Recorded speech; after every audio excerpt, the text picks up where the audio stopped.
Hi guys, for today's video sinama nga kaming kumain sa labas. At eto na nga, habang nagluluto nga kami ng ulam namin, bigla nga pumunta sa bahay namin si Aaron. Sumama daw kami dahil kakain sila sa labas. At ayan na nga, pagkatapos ngang lutuin ni Janry yung ulam namin, ay sumunod na nga kami sa kanila. At huminto muna nga siya dito sa fuel zone para magpagas. At pagkatapos nga namin magpagas ay nakasunod nga lang kami sa kanila. Nakakotse nga pala sila. At kami naman nga ay dala namin yung van nila. At yan na nga, paalis na nga kami. Nga pala yung niluto ni Daddy na ulam sa bahay namin. Nagluto lang naman siya ng bulalo. Pero okay lang naman na inaya kami kumain sa labas. Hindi naman kasi agad yun masisira. At pwede pa naman namin ulamin bukas. At ayan na nga, akala nga namin sa Cabanatuan pa kami pupunta. Dito lang pala kami sa Kalikid pupunta. At ayan na nga, bumaba na nga sila. At sumunod na nga din ako. Bali dito nga kami kakain.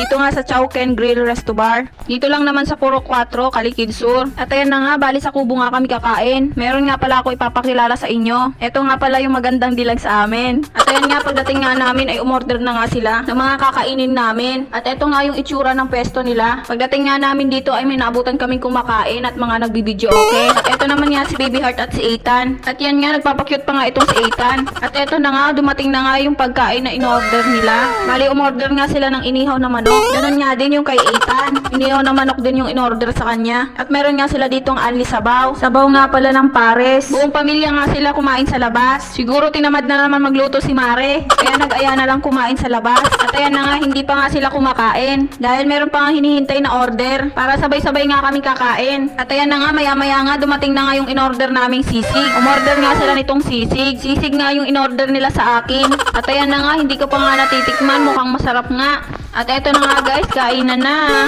At kasama nga din pala namin si Lyra. At ayun nga, wala pa nga isang minuto. Ubos na yung mga pagkain namin. May kasabihan nga tayo. Kapag naubos daw yung pagkain, nasarapan. O baka gutom na gutom lang. At eto na nga, pagkatapos nga namin kumain, itong si Mare kumanta muna bago kami umuwi. Para daw pag marinig nila yung boses ni Mare, hindi nila makalimutan na merong kumain dito at maganda yung boses.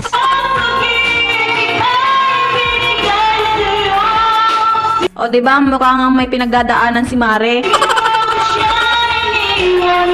Nako, iyan na, iwanan mo Mare at uuwi na tayo. At ayun nga, pagkatapos nga ni Maring kumanta ay pauwi na rin nga kami niyan. Hindi ko na nga na-videohan, kaya hanggang dito na lang yung video. Salamat sa panonood.